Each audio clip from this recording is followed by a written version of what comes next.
Hi and welcome to Pastoral Training, and we are doing Homiletics Lesson 3 where we're going to be talking about the preaching situation. Lesson 3, and that is the preaching situation. If you've been preaching for a while and you know what preaching is like, you will know that these factors that we're going to be talking about today is very important. And as I said in some of the previous lectures, we discussed this, you can develop it. There's a lot of things. You can have a call to preach. The Lord calls you to preach. You know that God's called you. You know that you're anointed to preach. That is wonderful. But I do believe that the Lord will train you and work some refinement in the way you present your message.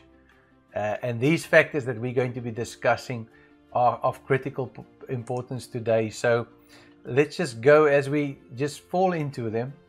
The preaching situation, there are 4 arts. And there are 4 factors. So we're talking about 4 arts and 4 factors. The 4 arts are the art of content research, the art of organizing, the art of language usage, the art of delivery.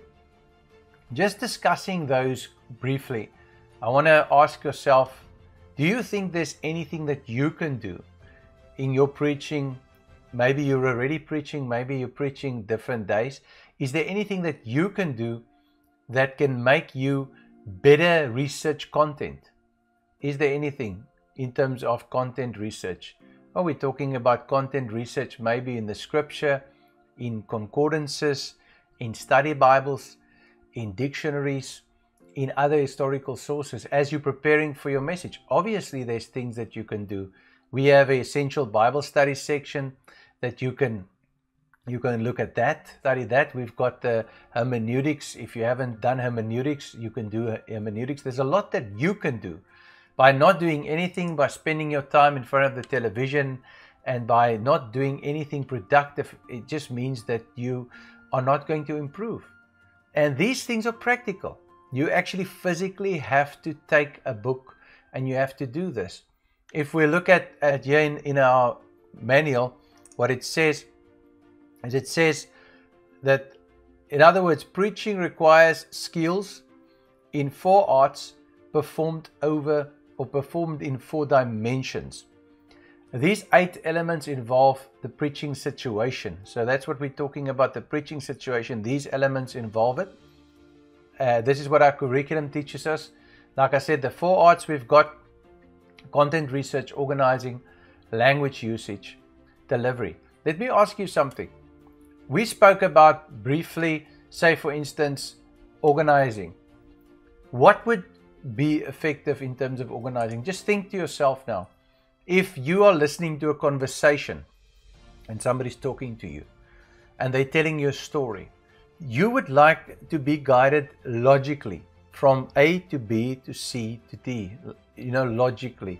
That is what we're talking about organizing. And when we organize our messages, when we have a main proposition or a main thesis, a main idea in the message, and we're organizing this message, we've got this idea. Like I said, some of these things we're going to say and talk about them over and over again, so it will be quite repetitive. But say, for instance, you've got a specific topic you want to preach about. You start doing research. Now you've got an introduction that you're introducing this topic to your audience. So your audience is listening, and you start introducing it. If it's well organized, you will build your proposition in the introduction and you will tell the audience what you aim to achieve through the message. And then as you enter into the body of your message, you will have points linking with one another, logically linking with one another, that takes the listener's brain in a way. Now, like I said, you can be anointed and you can have the fire of God in you. The Holy Spirit moves through you and you feel the excitement of the Lord and everything is 100%. But if your points are disorganized, your user will not be able to understand. The listener will not be able to understand what you're saying. And that is one thing we have to look at. So we have to look at the content research, how we build our message. Then we have to look at the organizing. And then the language that we use. Now, there's a lot of factors. Like I say, there's so many things I can say in this course. But language, obviously, if considering your audience, You need to understand that your audience obviously has to understand your language. So they must understand what you're saying. And then there's also different ways, different types of language or pronunciations you want to make sure. And then also there's the vocabulary. How wide is your vocabulary? And maybe you're speaking to a specific audience and now you're using words that they don't understand at all. You're using these high words and they're not familiar with those words. You're going to lose your audience. So these things are all interconnected. The 4 factors are the scripture, the occasion, the audience, and the preacher. Now, what the curriculum suggests is that these initials, 2 sets, to memorize it, you can say cold soap. That means you've got cold there, if you can see, cold, C-O-L-D, and then soap, S-O-A-P there. And what it then suggests is that these are interconnected. So here's a grid at the bottom to demonstrate that. So you've got these 8. And now, for instance, you've got, say, content research, which is the C of cold, and you've got scripture, which is the S, and they are interconnected. So these are interconnected, interrelated with one another, your content research and your scripture. And then you've got audience, which is your A, and then you've got organizing, which is your O. And then there's 2 more grids here where we use cold and soap, where you've got content, which is C, and L, which is language, interconnected. What are we saying here? Audience and then preacher, interconnected. So what are we saying here? We are saying that all these are interconnected with one another. And also, as we go through the course further, we will drill down on some of the points. So we will discuss some of the content research. We will discuss the detail of it. But the fact is that looking at all of these, you need to understand that content research, organizing, language, delivery, the 4 arts, and then the 4 factors, scriptures, occasion, audience, and preacher, is important. So say, for instance, I have to ask you that I'm sitting in front of you and I say, okay, what would you say? Why have we got the word audience in here? Why is audience important? What would you say? Why is audience important? Well, you need to know who you're speaking to. Fact of the matter is, if you are speaking to a specific audience, you need to actually get to the point where relate with that audience and that audience relates with you. In public speaking courses, it's called you building rapport with your audience. So your audience, you need to know who your audience are. If you're talking to a lot of youth, say for instance, you've got a lot of youth, and then if we look at the occasion, if we just go back, then we look at so we've got youth. Okay, so that's the audience. And then we've got the occasion, which is a youth meeting. And then you've got the preacher. Now the preacher, how will he dress? How will the preacher deliver this specific message at a youth meeting? Maybe you've got an occasion, which is ministry to the elderly. The audience is elderly, and the preacher has to deliver that message. What content will he have? What scriptures will he be using? What will he be speaking about? When we are prayerfully preparing our message, when we are asking God and we're saying, God, we want a message, we want you to share with us, and we want to share with people. So we want to channel the message from you. What do you want to say to these people? These factors will come into consideration. What you dress, the way you speak, the language that you use, the content that you present, the message, the way you present the message, even the teaching aids that you use. Say, for instance, you're using digital displays, PowerPoints, animations, audio effects. You're using all sorts of things. This type of media will be used, for instance, with a youthful audience, an audience that will relate with that. The music that you're going to be playing, or the band will be playing everything will be connected to the audience, to the occasion. So everything is interconnected with one another. And as we said, the plain way we say this is we're talking about an art and we're talking about a science. And when we talk about the art of preaching in the preaching situation, we talk about the improvement. How can we improve things? Remember, we spoke in the one lecture about talent is overrated, and how it was proved and research proved. If you read the book, you will see that many people that are great in things today, in all sorts of disciplines across the world, they've trained themselves to that point, because they've had what we call deliberate practice. That means understanding the elements of the discipline of the specific endeavor, and then focusing in on those disciplines and improving yourself in each one of them. So maybe, for instance, you have a great problem with body language. The way you grew up, your shoulders are always drawn in. You never or hardly ever make eye contact with people. You show a tremendous lack of self-confidence or confidence. I know in church terms, we don't like to use the word self-confidence, but the fact is there has to be a confidence. There has to be a conviction. There has to be an enthusiasm. And you have to come and present this message. If you look like you're uncertain, if your body language, and like we said, there's a lot of different studies, but say on average 85% of our communication is with our bodies, with our voice intonation, with the speed, with the loudness, with the variance, with eye contact, with gestures, all of those things that we will be drilling in homiletics. But say, for instance, you've been trained badly in those areas and you've really got some very bad habits. Does that mean that you're dead in the water? Does that mean that you could never be a preacher or a public speaker? No, it doesn't mean. There's this story in the historical accounts that one of the greatest philosophers of all time had a problem with speaking.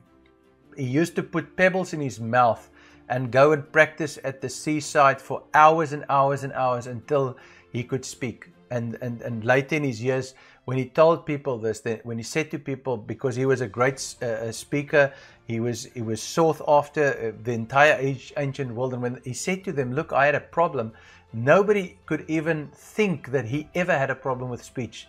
But what he did was he deliberately made a decision to improve in those areas. If you do message preparation, and if we can just talk about content research, and we talk about organizing. If you do message research, how does this start? I mean, how does a message start? I'm sure there's a lot of pastors tuned in now that they're shouting various things and they have different ways of preparing their messages. There's some people that maybe even put their finger in the Bible and just point and hope for the best. But let me tell you how it works for me. I receive from the Lord something in my heart that I have to bring to the people. Maybe a scripture, sometimes it's a single scripture, and then I go and do research. This is also just how my mind works. This is my preference of thinking. I go and do research throughout the scripture. Sometimes when I've seen the one scripture and I always like to say it jumps out at me, I then go and I sometimes then another occasion in the Bible, maybe in the Old Testament, the story or something comes up and the message starts forming. And then I have to get to a point where I say, what am I proposing? What is my proposition? What is the main story? But then I have to consider, you know, the audience. I have to consider who the audience is going to be. I have to consider the occasion. Let me tell you also, if you are asked to go and speak at a place, and you have to prepare for that place, and you don't consider the audience and you don't consider the occasion, you can actually really mess up, because you might have a time limit. They might say to you, okay, we want you to minister for half an hour, and we want you to minister to these people, this group of people, this people group. All in all, you have to ask the Lord, even though even though you are spirit-led, even though you are led by the Holy Spirit, and the Holy Spirit is showing you stuff, you need to still formulate your message with a logical sense, not in the sense of the Spirit, where the Holy Spirit is saying something to you, you are sharing that. That is your call, that is your mandate. I understand that. But the fact is, you have to consider some logic.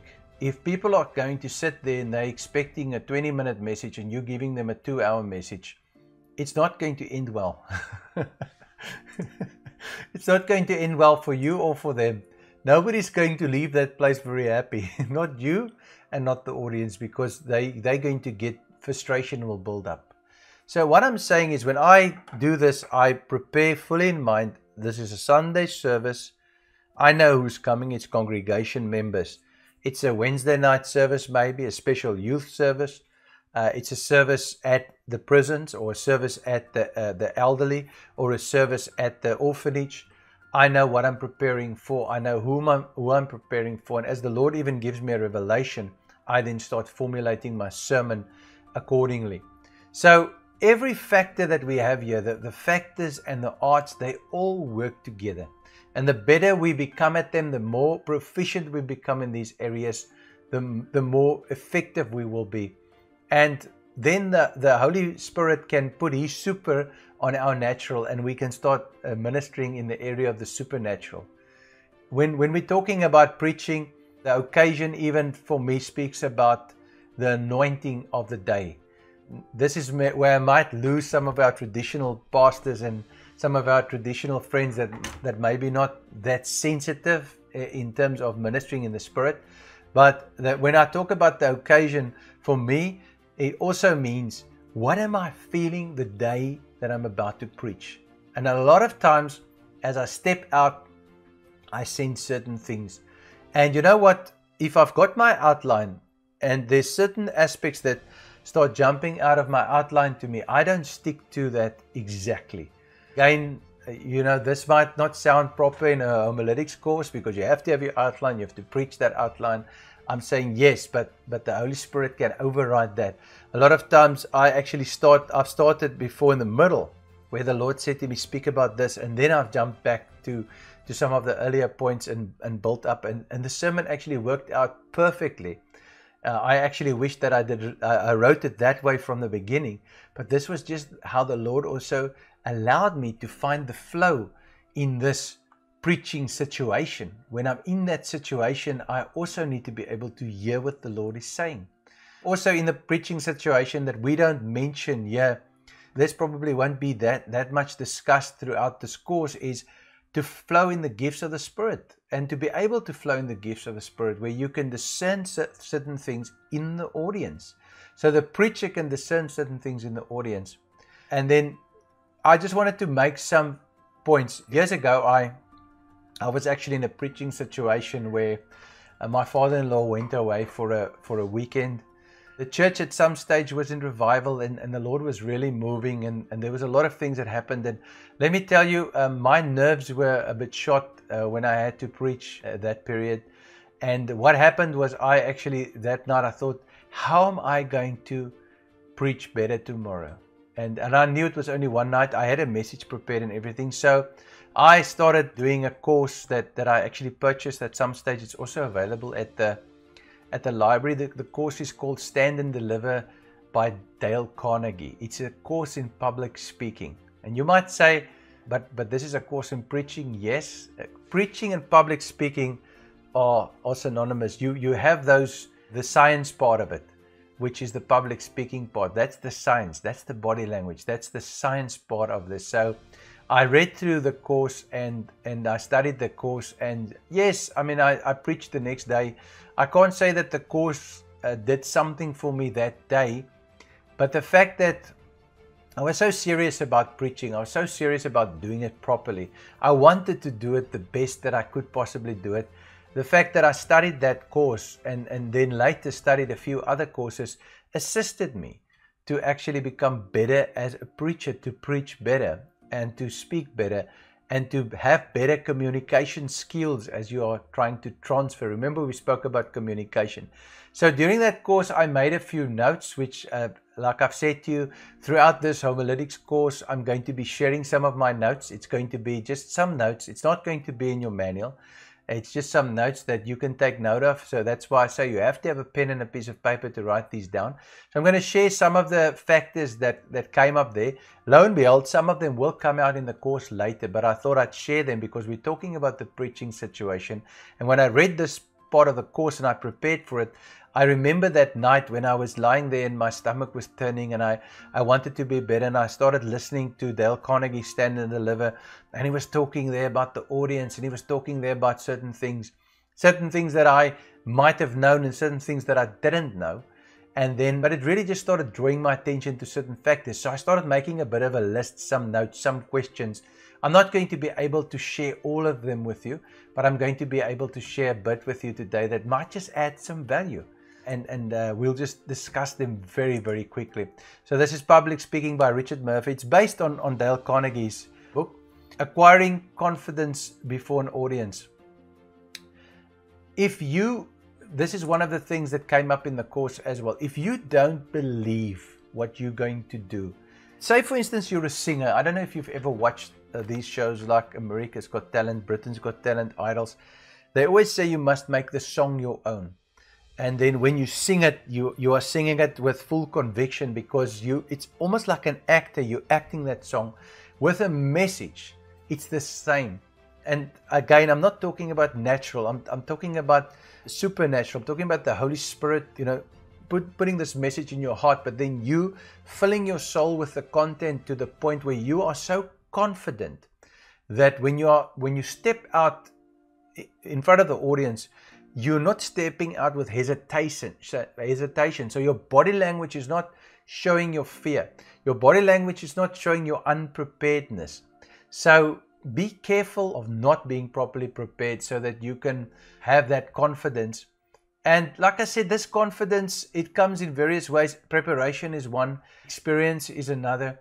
If it's a crowd that you frequently speak to, that can be another one that builds confidence. I'm just going to run through a few of these quickly, just out of interest sake.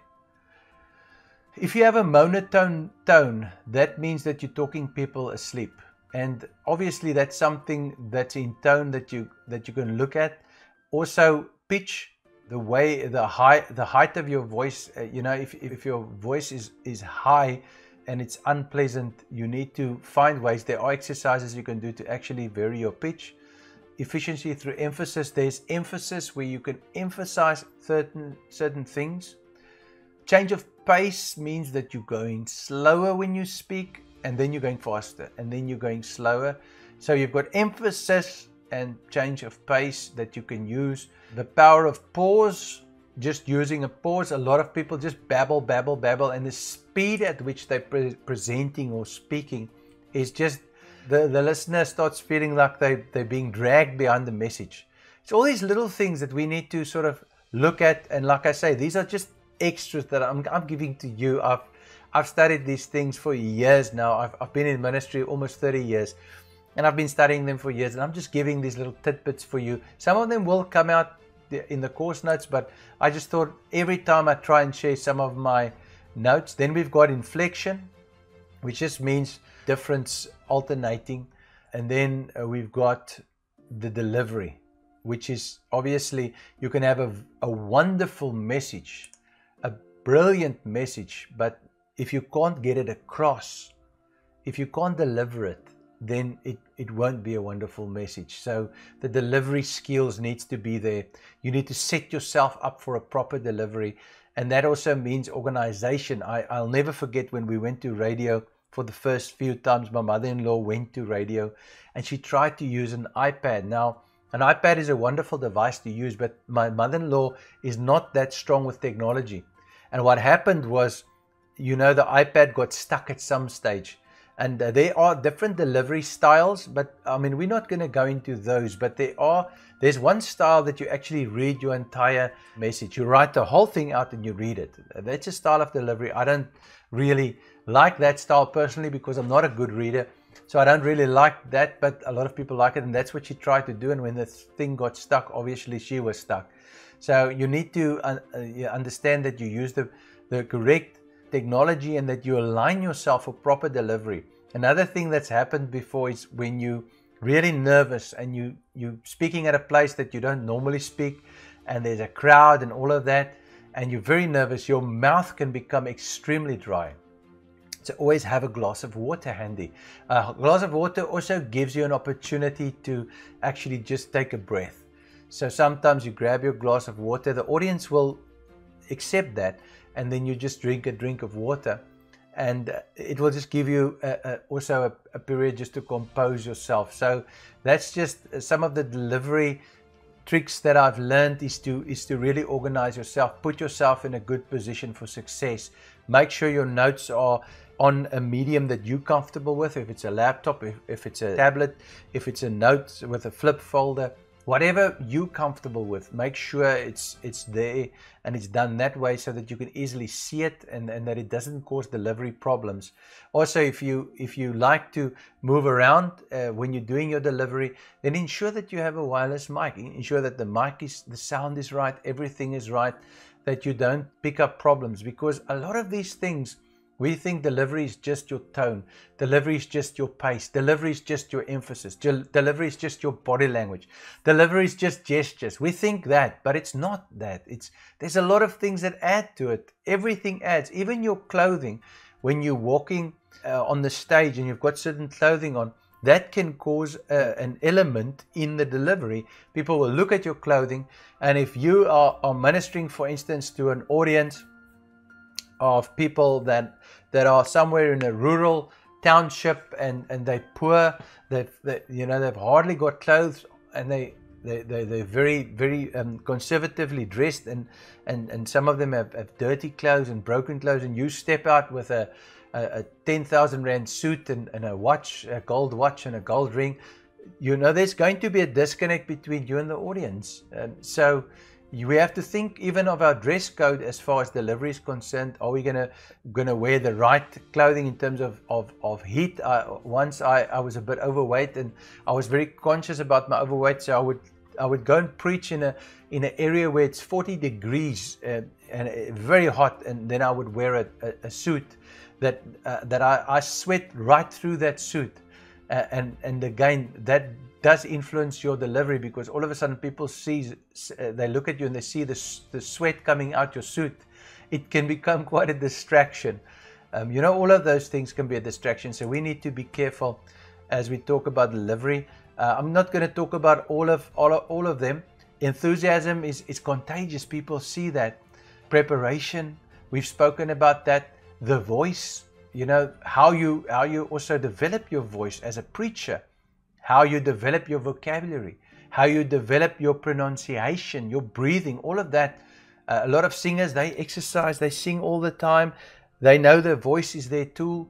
And a lot of preachers, they've got no idea about this. Then also gestures, using gestures. And there's a lot of guidelines as far as gestures should either be simultaneous with or preceded the words, not following them. So, it's no use doing a gesture where you're doing it afterwards. You must use the gesture as you're using the words so they can be effective. So there's a lot of different aspects as we're talking about the preaching situation. And in the manual, we talk about the 4 arts and the 4 factors. That's 100% correct. And like I say, to be effective in homiletics, you are going to have to probably do hermeneutics, and you're also going to have to do a course in essential Bible study if your hermeneutics didn't include that, because you're not going to be able to do homiletics effectively if you cannot interpret scripture. Because if you get on the pulpit and you start off with a message that's not correct, the preaching situation is going to turn badly for you very, very quickly. So I hope this has been informative and that you've enjoyed that, this section as we've been speaking about preaching situation. You will notice that we run through these things, and sometimes I don't share everything that's on the slide, but we are trying to get through these 7 points in this section. We've now spoken about the preaching situation, and in the next session I'll be talking about the purpose of the preacher. And like I said, a lot of these things will be repetitive, but I do trust that as we are saying it over and over and over again, it will minister to our hearts, and we will really embrace the call of God to preach and to teach and to really be effective, because one word from God can change your life forever, and that word has to come through our lips. We are the hands and the feet and the mouth of Jesus Christ on the earth today, and the better we can function, the more effective the kingdom of God can move forward in Jesus' name. I'll see you in the next lecture as we speak about the purpose of the preacher.